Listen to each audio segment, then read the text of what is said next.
इस कार्यक्रम के पुण्यार्चक हैं गुणायतन परिवार। नदी के धार में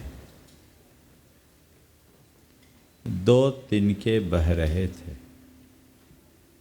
एक उसकी धारा को रोकने के प्रयास में उससे जूझ रहा था और दूसरा बड़े अहोभाव से भरकर कि नदी सागर तक की यात्रा में निकली है, चलो मैं भी इसके साथ कुछ सहभागी बन जाऊं, बहा जा रहा था। थोड़ी देर बाद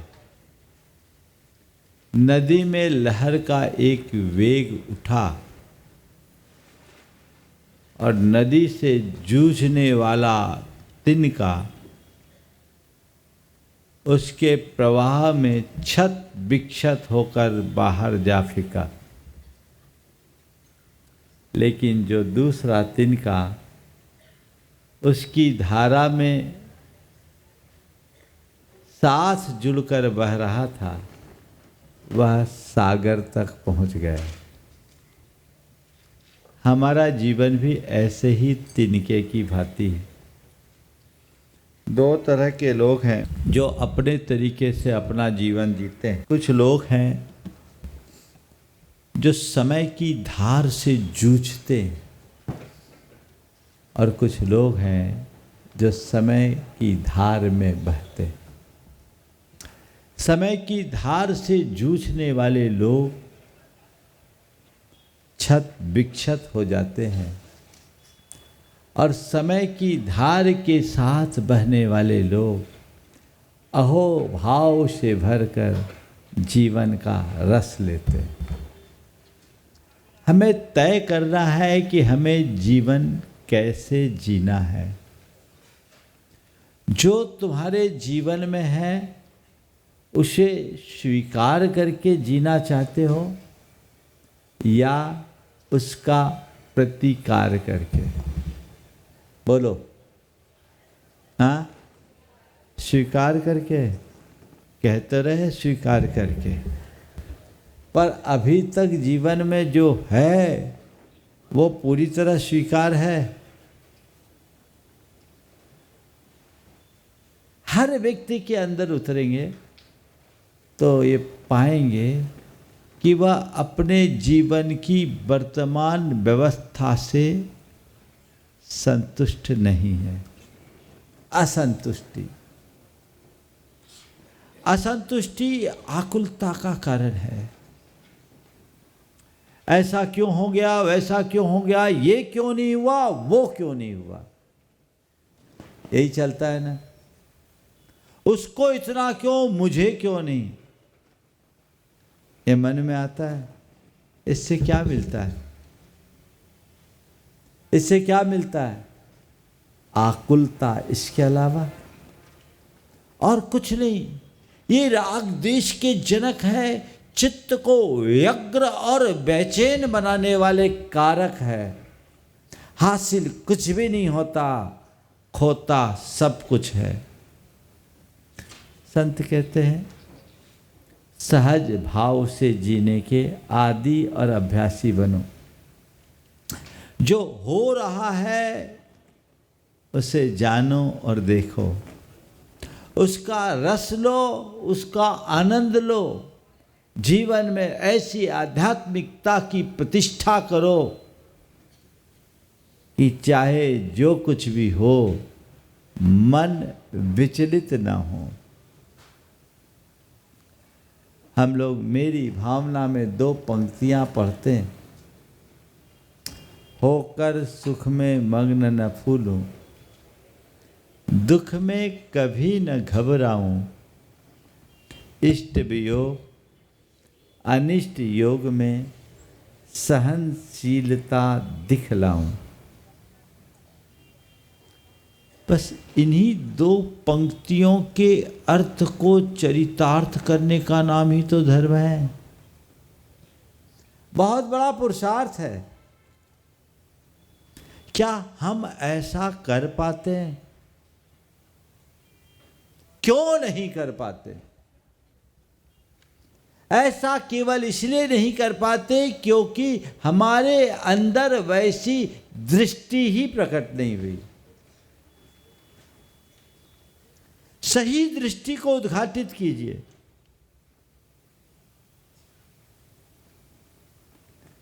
जीवन और जीवन की व्यवस्था को जानिए। सबसे पहली बात समझ। पहली बात आज की क्या है? समझ। आप लोग समझदार हो कि नहीं? क्या हो गया? ना समझ तो नहीं हो? अरे महाराज, आप भी क्या समझते हैं? आप क्या समझते हैं? हम पढ़े लिखे भी हैं और समझदार भी हैं, है ना? बिल्कुल पक्के। एक गांव में एक आदमी गया, नया नया आदमी गया था। उसको पूछ रहा था कि भैया जैन साहब का घर यहीं है? तो बोला जैन साहब का गांव यही है? बोला हाँ। फिर आगे बढ़ा, बोला क्यों जैन साहब का गांव यही है? बोला है।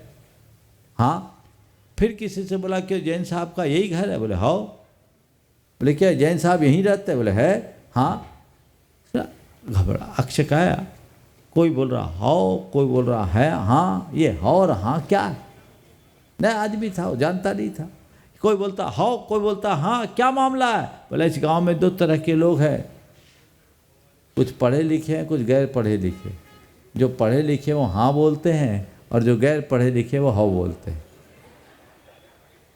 है ना? तो आप लोग समझदार हो कि नहीं? हाँ हाँ में ही मजा है। और मैं बोलता हूँ ऐसी जगह थोड़ी देर के लिए अपड़ बन जाओ, ज्यादा अच्छा है। आनंद बना रहना चाहिए। बात समझ की है। जीवन और जीवन के व्यवस्था की समझ है। कितनी समझ है? आपको अपने व्यापार की समझ हो सकती है, आपको अपने परिवार की समझ हो सकती है, आपको आपकी समझ समाज की समझ हो सकती है, आपको आपके धर्म की समझ हो सकती है, लेकिन आपको आपके जीवन और जीवन की व्यवस्था की क्या समझ है? कभी विचार किया? बोलो, जीवन की क्या समझ, जीवन के व्यवस्था की क्या समझ? संत कहते जब तक जीवन और जीवन की व्यवस्था को नहीं समझोगे तुम्हारी अवस्था नहीं बदलेगी। बोलो जीवन क्या है? क्या है जीवन? हाँ, पानी की बूंद, है ना? मुंह से बोल रहे हो क्या अंदर से? बोलो। बोल तो देते जीवन है पानी की बूंद, लेकिन अंदर लगता है जीवन क्षण भंगुर है, पल में बिखर जाए, कोई पता नहीं। अभी मंच पे आते आते बता रहे, अभी हर्ष भाई मुझे बता रहा था कि कल एक 25 साल का लड़का कुत्ते के रोटी खिलाते खिलाते चल बसा। ये तो आजकल तो ऐसा हो रहा है जैसे स्विच ऑफ हुआ गया, एक क्षण में गया, देखते ही देखते गया, एक पल का विलंब नहीं। कोई के बारे में नहीं कह सकते हम कि अगली सांस आएगी या नहीं। तो जो पल भर में नष्ट हो सकता है, जिसका क्षण भर का भी ठिकाना नहीं, जो एकदम टेम्परेरी है, उसके लिए फिर इतनी मशक्कत क्यों? इतना राग रंग क्यों? इतना ताम झाम क्यों? ये सब प्लानिंग किसके लिए? जीवन नश्वर है, जीव अमर है। तुम नश्वर जीवन के प्रति सचेत हो, शाश्वत जीव को तो पहचानो। नश्वर जीवन के प्रति तुम सचेष्ट रहते हो, शाश्वत जीव को पहचानने की कोशिश करो। अगर तुम्हारी दृष्टि जीव के प्रति केंद्रित होगी तो जीवन का व्यामोह खत्म हो जाएगा, और जिस दिन जीवन का व्यामोह मिटेगा जीने का तरीका बदल जाएगा। दृष्टिकोण वो होना चाहिए। जीवन नश्वर है और जीवन की व्यवस्था, बोलो, जीवन की व्यवस्था किसके हाथ में है? तुम्हारे हाथ में है। तुम्हारे हाथ में क्या है? एक श्वास पर भी तुम्हारा नियंत्रण नहीं है। न शरीर तुम्हारे हाथ में, न संपत्ति तुम्हारे हाथ में, न सामग्री तुम्हारे हाथ में, न सत्ता तुम्हारे हाथ में। तुम्हारे हाथ में कुछ भी नहीं है। एक श्वास पर भी तुम्हारा अधिकार नहीं है। ये सब कर्मजन्य संयोगों से नियंत्रित और संचालित है। मानते हो? ये सुख आया कौन दिया? बोलो, तुम्हारे जीवन में जो सुख आता है वो किसकी देन है? थोड़ा जोर से तो बोलो। हाँ, दुख आया वो किसकी देन? सुख भी कर्म की देन, दुख भी कर्म की देन, अनुकूल भी कर्म की देन, प्रतिकूल भी कर्म की देन। कर्म चाहे जब तक मेरे लिए सब अनुकूलता है, और कर्म जब तक चाहे अगर कर्म क्षण भर में तो हमारी सारी अनुकूलताओं को वापस ले सकता है, उसकी जगह प्रतिकूलताएं आ सकती है। इन पर मेरा अपना कोई नियंत्रण नहीं है क्या? बोलो, है इस धरती पर कोई भी ऐसा जीव जो कहे पूरा कर्म मेरी मुट्ठी में? कह तो देते हो आजकल, कर लो दुनिया मुट्ठी में। दुनिया को मुट्ठी में भले कर लो, लेकिन कर्मों को कोई मुट्ठी में नहीं कर सकता, क्योंकि सारा संसार कर्म की मुट्ठी में है। उसने पहले ही तुम्हें मुट्ठी में जकड़ रखा है। उस मुट्ठी से बाहर निकलने का प्रयत्न ही तो मोक्ष पुरुषार्थ है। और क्या है? सब कर्म के द्वारा नियंत्रित है, कर्म के द्वारा संचालित है। ये तुम्हें मालूम है या नहीं? इस सिस्टम को समझ लो। मेरे चाहने से कुछ नहीं होता, वही होता है जो कर्मों का योग होता है। इस व्यवस्था को समझने वाला पल भर भी विचलित नहीं होता। मैना सुंदरी को यही श्रद्धांत था ना, ये समझ थी, जो मेरे कर्म का संयोग होगा सो होगा। और वो जानती थी कि ये संयोग भी ऊपरी आत्मा में तो न कुछ आना है न जाना है, वहाँ कुछ भी परिवर्तन नहीं। वो शाश्वत ध्रुव तत्व है, उसमें कोई फेरफार नहीं है। और बाहर जो संयोग बता है सो बता है। मेरे लिए मेरा पति यदि कोढ़ी है तो वही मेरे लिए कामदेव है, क्योंकि कोढ़ी भी पति भी परमेश्वर है। ये हमारी संस्कृति का आदर्श है। और मेरे कर्म का योग यदि है तो मैं इसे स्वीकार करती हूँ। आज कोढ़ी है, कल कंचन वर्णी भी बन सकता है, और आज का कंचन वर्णी कल कोढ़ी भी हो सकता है। ये संसार की वास्तविकता है। अब मैं इसे समझती हूँ, इसलिए मेरे लिए कोई फर्क नहीं, तुम्हारे लिए कोढ़ी हो सकता है। मैना सुंदरी के लिए क्या था? श्रीपाल कोढ़ी थे कि उनका पति? और उसने अपने इसी श्रद्धान के बल पर उसे स्वीकारा, और बाद में कोढ़ी को भी कंचनवर्णी कामदेव के रूप में परिणत कर दिया। ये तो खेल है। समझ अगर हो गई, जीवन के व्यवस्था की सही समझ हो जाए, तो इष्ट के वियोग में, अनिष्ट के योग में, अनुकूलता और प्रतिकूलता में हर्ष विषाद कभी नहीं होगा।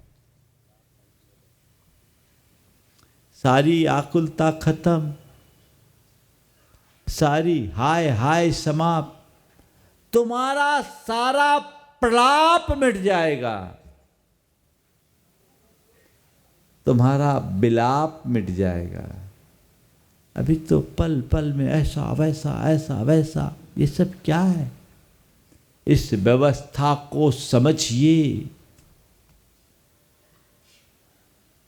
अभी आप लोग जमीन में बैठे बैठे, साधारण सी फर्श है, सुख से बैठे कि नहीं? बोलो, हाँ? सुख से बैठे, इसका मतलब जमीन में बैठने में सुख मिलता है? हाँ, मिलता है? बोलो। तो घर से सोफा हटा देना। क्या हो गया? बोलो। यहां तुम जमीन में बैठे हो, बड़े मजे से बैठे हो, तुम्हें अच्छा लग रहा है, कोई फर्क नहीं पड़ रहा है। और मान लो तुम किसी के घर गए और वहां वो तुम्हें चटाई पे बिठाए, बैठ जाओगे? बैठ जाओगे, बशर्ते वो खुद भी चटाई पे बैठा हो। वो बैठा चटाई पे बैठा है, भाई वो बैठा है चटाई पे, मैं भी बैठूंगा चटाई पे। लेकिन सामने वाला तो सोफा पे बैठा हो और तुम्हारे लिए मखमली कालीन भी नीचे बिछाया हो और कहे कि बैठिए, तो बैठोगे क्या? क्या हो गया? यहाँ सामान सी चटाई पे तुम मजे में बैठे हो, वहाँ मखमली कालीन भी तुम्हें पसंद नहीं आ रही, क्यों? क्यों? इसलिए क्योंकि आपने इस बात को अच्छे से समझ लिया कि महाराज के प्रवचन में आया हूँ, धर्म सभा है, धर्म सभा का यही सिस्टम है, चटाई पर बैठना, जमीन पर बैठना, सो बैठा हूँ। यदि कुर्सी पर बैठना भी है तो पीछे बैठना पड़ता है, ये यहाँ का सिस्टम है। कुछ लोग सिस्टम तोड़ के आगे आ जाते हैं। सिस्टम में रहोगे तो आनंद में रहोगे, समझ गए? तो जमीन, बात बात में बात भी तो मुझे करनी पड़ती है। तो आप जमीन में आनंद से बैठे हैं क्योंकि ये यहाँ का सिस्टम है। आप इसे समझते हैं, जब समझ लेते हैं तो स्वीकारता भी आ जाती है, आनंद आता है, कोई फर्क नहीं। जीवन में अच्छा घटा तो ये सिस्टम है, बुरा हुआ तो सिस्टम है, ये सब पार्ट ऑफ लाइफ है और इसमें स्थिरता बनाए रखना आर्ट ऑफ लाइफ है। यही आर्ट है, स्थिरता बनाओ, समझो। समझदार कौन? कबीर से किसी ने पूछा कि समझदार की परिभाषा बता दो। कबीर जी ने कहा, समझा समझा एक है, अनसमझा सब एक। समझा समझा एक है, अनसमझा सब एक। तिनको समझा जानियो जिनके घट में विवेक। तिनको समझा जानियो जिनके घट में विवेक। जिसको तुम समझदार कहते हो वो सब नासमझ बन जाते, पल में पागल हो जाते। जिसके घट में विवेक है, जिसको भेद विज्ञान है, जो आत्मा अनात्मा को भेद को जानता है, कर्तव्य और अकर्तव्य का जिसे ज्ञान है, सार और असार की जिसे पहचान है, और हे और उपादेय का जिसे भान है, वो विवेक। समझ आते ही सब चीजें बदल जाती है। भैया ठीक है, कर्म का उदय है, मामला ठीक हो गया। समझ को विकसित कीजिए, समझ को अपने साथ लेकर चलिए। ये बात अपने हृदय में गहराई में बिठा दीजिए। संसार के जितने भी संयोग हैं वे सब कर्म परवश है, कर्माधीन है, कर्मायत्त है, क्षण भंगुर है, नष्ट हो जाने वाले हैं, दुख से मिश्रित है, पाप के बीज है। कर्म परवशै शांते दुःखै रंतरितोदये पाप बीजे सुखे नास्था श्रद्धाना कांक्षना स्मृता। याद तो आप लोगों को सब है, पर जब मौका आता है तो सब भूल जाते हैं, है ना। वही समझ अपने भीतर विकसित करनी चाहिए।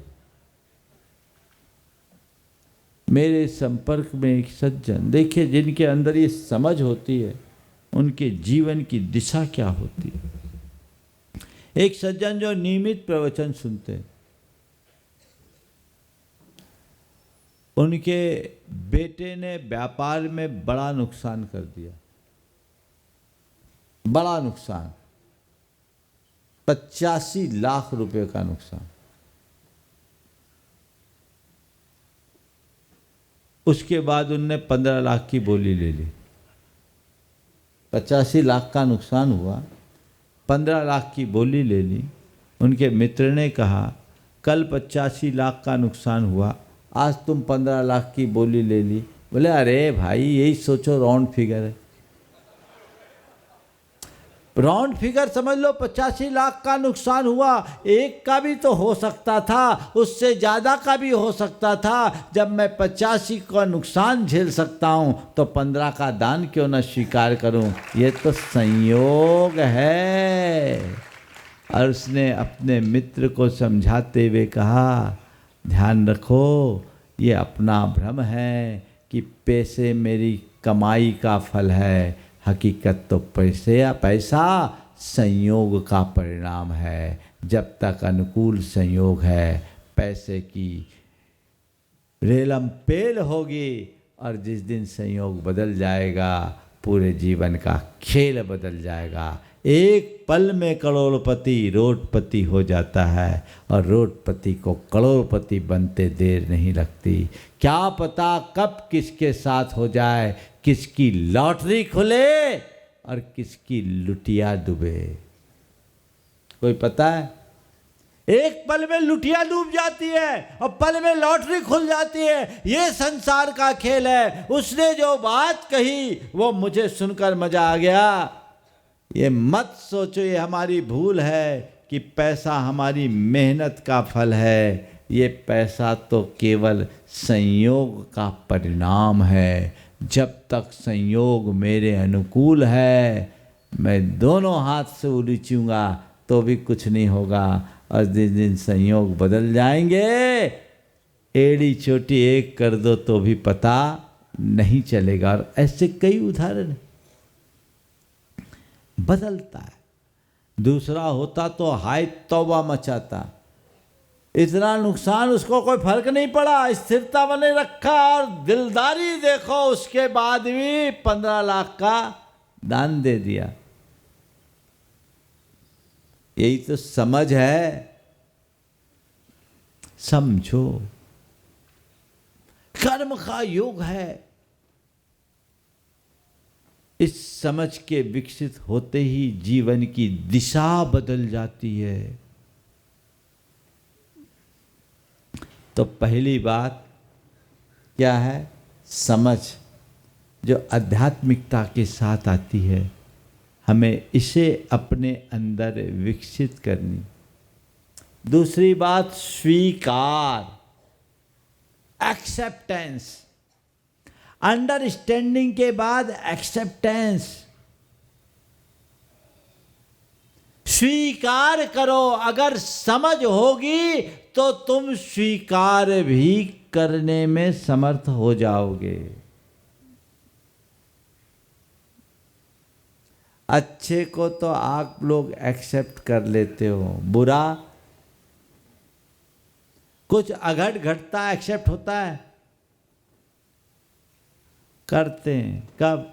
हार कर। क्या करे कर्म का उदय। अरे भैया इतनी मशक्कत के बाद स्वीकारने से अच्छा पहले ही स्वीकार लो ना भैया, ठीक है अब कर्म जो खेल खिला रहा है मुझे खेलना है, ठीक है मेरे हाथ में थोड़ी है, स्वीकार करो। महाराज फिर क्या अपनी तरफ से कुछ भी उद्यम ना करें, ध्यान रखो, प्रयत्न करो, लेकिन जब देखने लगे, जब तक चीज़ों पर तुम्हें तुम्हारा नियंत्रण दिखे तुम पूरी कोशिश करो, और जब चीज़ें नियंत्रण से बाहर होने लगे उसके आगे समर्पित हो जाओ, अपने आप को सरेंडर कर दो, स्वीकार कर लो, यही मेरे भाग्य में है, यही मेरे नसीब में है, किंचित भी आकुलता नहीं होगी, पल भर को भी परेशान नहीं हो सकोगे।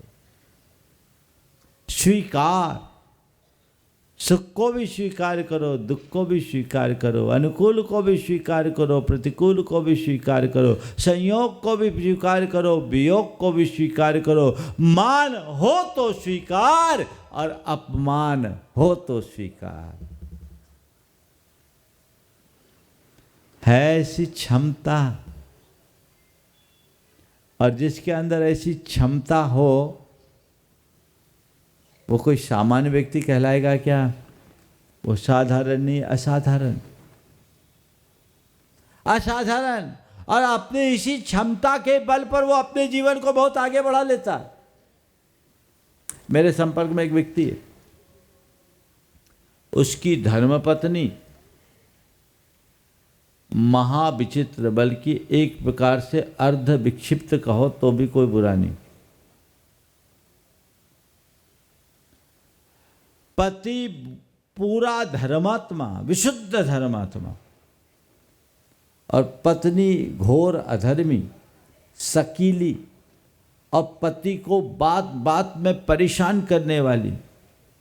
एक दो बार तो थाना भी चले गए। पूरे गांव के लोग उसको देखकर उस पर तरस खाते कि आज भी कितना दुखी है, इसकी पत्नी कैसी है। एक दो लोगों ने उसे सलाह दिया कि भैया इससे अच्छा तो डाइवोर्स ले लो। बोले डाइवोर्स तो हमारे धर्म में लिखा नहीं, वैराग्य जरूर आता है, पर दो दो बेटियां हैं, जब तक इनको संभाल न लूँ वैराग्य कैसे लूँ। और मैं सोचता हूँ मैं अगर वैराग्य ले भी लूँ, साधु बन भी जाऊँ, तो ये तो लावारिश हो जाएगी, इसका क्या होगा। मेरी परिणति ने मेरा इससे विवाह कराया है, तो मुझे ये अब स्वीकार है, और मैं इसे एक समस्या के रूप में नहीं देखता, इसके व्यवहार को सहना अपनी तपस्या मानता हूँ और अपने जीवन को आगे बढ़ाता हूँ। समस्या को तपस्या बनाया जा सकता है यदि स्वीकारता हो। आज भी वो व्यक्ति मल्टीनेशनल कंपनी में काम करने वाला है और बड़े आनंद से, दूसरा होता तो पता नहीं अभी तक कितनी पत्नियां बदल लेता। और आजकल तो ये आम हो गया, अब तो कपड़ों की तरह पति पत्नी बदलने लगे, है ना। कुछ भी नहीं, कोई गंभीरता नहीं। एक महिला महंगे आभूषण और कीमती कपड़ों में दिखी, उसकी सहेली ने उसको देखा और पूछा क्या बात है भाई, आज तो तुम बहुत अच्छे कपड़े और बहुत महंगे आभूषण पहनी हो, क्या मामला है? तुम्हारे पति ने बिजनेस बदल लिया, उनकी अर्निंग बढ़ गई। बोले बिजनेस छोड़ो, मैंने अपना पति बदल लिया। पति बदल दिया, अब उसको क्या कहेंगे। स्वीकार भाव अपने मन में जगाने का अभ्यास कीजिए। समझ के साथ यदि स्वीकार विकसित होता है तो कभी कोई कठिनाई नहीं। बोलो अंजना ने क्या किया था? अंजना के अंदर समझ थी, उसने स्वीकार किया ना। इस स्वीकार ने अंजना को पराक्रमी बना दिया। अबला होने के बाद भी सबल हो गई।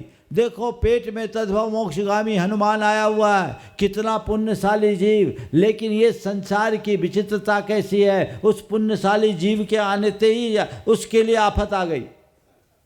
पति के घर से बाहर निकाल दिया गया, पिता के दरवाजे पहुंची, पिता का दरवाजा भी उसके लिए बंद हो गया।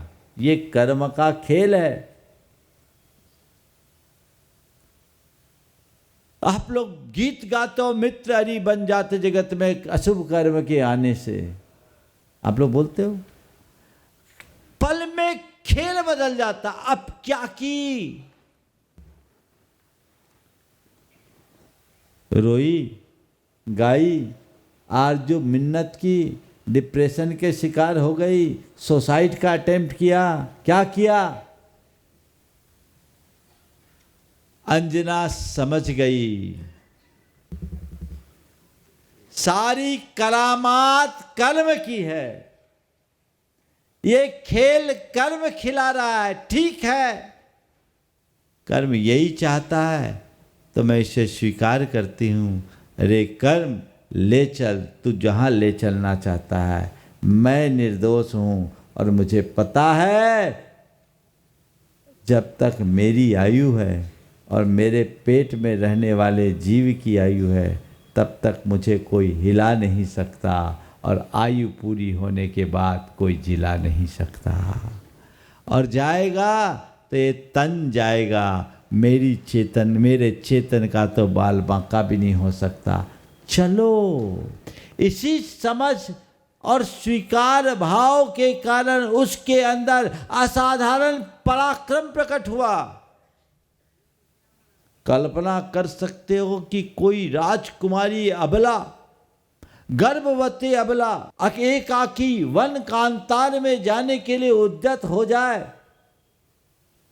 और वो भी रोते धोते नहीं, सहज भाव से। बोलो, तुम्हारे लिए वन कांतार की बात तो जाने दो, तुम्हारे घर से अलग किसी दूसरे फ्लैट में जाने को कह दिया जाए तो तुम बिल्कुल परेशान हो जाओगे। होगा कि नहीं? अंजना गई, आप सबको पता है कितने बेआवान जंगल में गई और रही, पूरा 9 महीना निकाला, और वहीं उसने प्रसूति की। किसके दम पर? समझ और स्वीकार भाव के दम पर। स्वीकार करो, अपने आप को मजबूत बनाना सीखो। आज के समय में स्वीकार भाव का निरंतर अभाव दिखता है। लोग थोड़ी थोड़ी बातों में प्रतिकार करते हैं, परेशान होते हैं, और फिर या तो एक दूसरे से उलझ जाते हैं या खुद से हार कर आत्महत्या जैसे कृत्य पर उतारू हो जाते हैं, या डिप्रेशन के शिकार बन जाते हैं, जीवन का रस समाप्त कर डालते हैं। नहीं, धर्म यही मददगार बनता है, यही धर्म की महिमा है, यही अध्यात्म का आधार है कि भाई कुछ भी हो जाए घबराओ मत।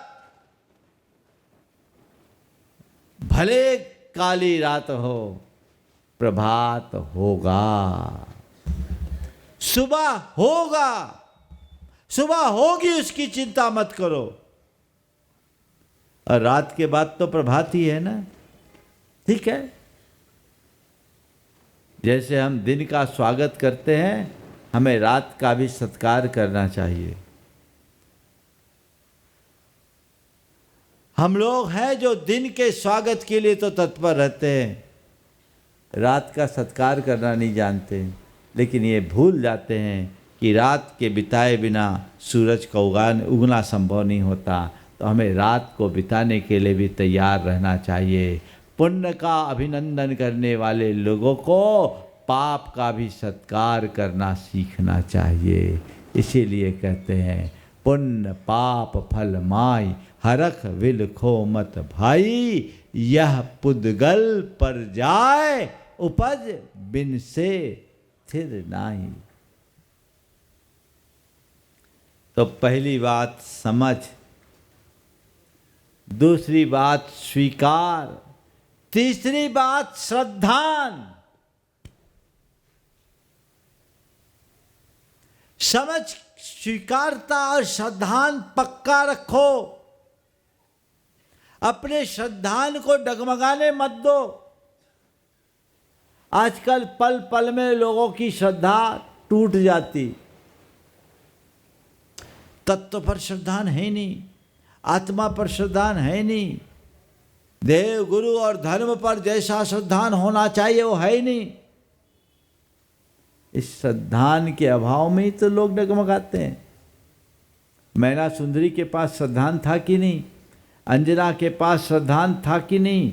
महापुरुषों के जीवन में श्रद्धांत था, वो जानते थे ये संसार की विचित्रता क्या है, कर्म का जो योग होना है सो होगा, आत्मा तो शाश्वत तत्व है, बाकी सब पर संयोग है, आज है कल रहे न रहे, ये संयोग बनते बदलते रहते हैं, इनमें मेरा कोई नियंत्रण नहीं है, मुझे तो उस वस्तु स्वरूप का श्रद्धानी बनना है और अनुकूल प्रतिकूल संयोगों में अपनी समता को बनाए रखना है। इतनी बात तो जगानी है।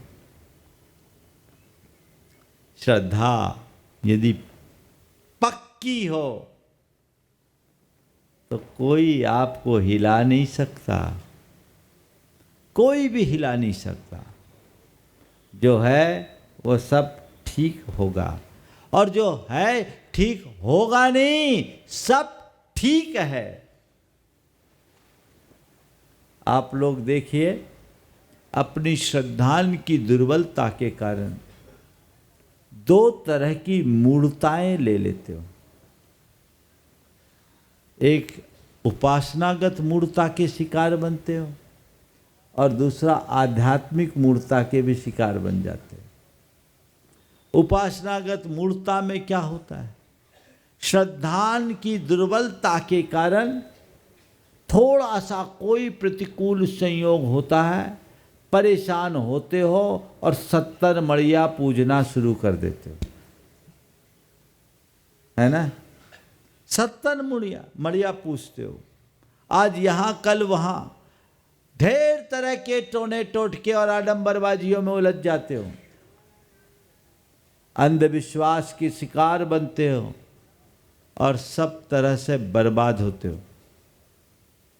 आज से लगभग 25 साल पहले की बात है, आपके इंदौर नगर का एक परिवार था जो ऐसी अंधविश्वास का शिकार बना, एक तांत्रिक के झमेले में पड़ा था। वो जैसा जैसा बोलता गया वो वैसा वैसा करते गए, ऐसा सम्मोहित था कि कुछ पूछो नहीं। जीवन में कुछ न कुछ तो उलटफेर लगता ही रहता। चक्रवर्तियों के जीवन में भी सदैव एक रूपता नहीं रहती, उनको भी पापोदय का सामना करना पड़ता है। सनत कुमार सगर चक्रवर्ती को अपने 60,000 पुत्रों के मौत का समाचार सुनना पड़ा। भरत चक्रवर्ती को अपने हार का सामना करना पड़ा। और अनंगसरा के पिता कौन थे? चक्रवर्ती थे ना, वो भी, क्या नाम था उनका? अनंगसरा के पिता, जिन्हें अपनी पुत्री का अपहरण देखना पड़ा। नारायण श्री कृष्ण को अपने पुत्र के अपहरण का सामना करना पड़ा। उन्हें कंस के प्रकोप को जन्म के समय से ही झेलना पड़ा। क्या क्या नहीं करना पड़ा। जन्म के पहले से ही उनके सामने संकटों का सामना करना पड़ा। ये चीज़ें तो होती है, इस तरह के संयोग वियोग बने रहते हैं। कर्म का खेल है, कर्म खेल खिलाता है। जिनका श्रद्धान पक्का होता है वो उसका सामना करते हैं, और जिनका श्रद्धान कमज़ोर होता है, अब मेरे ऊपर विपत्ति आ गई, अब मेरे ऊपर बीमारी आ गई, अब मेरे साथ ये विषमता आ गई, ये मेरे लिए ये वियोग हो गया, अब क्या करे, ये कैसे रुके, इसे कैसे ठीक करे। चलो इसको पूजो, उसको पूजो, इसके पास जाओ, उसके पास जाओ, इस टोना टोटका के चक्कर में लगो, इस फकीर के पास जाओ, इस बाबा के पास जाओ, इस गुनिया के पास जाओ, इस ओझा के पास जाओ। यही तो करते हो तुम लोग। इस कार्यक्रम के पुण्यार्जक थे गुणायतन परिवार।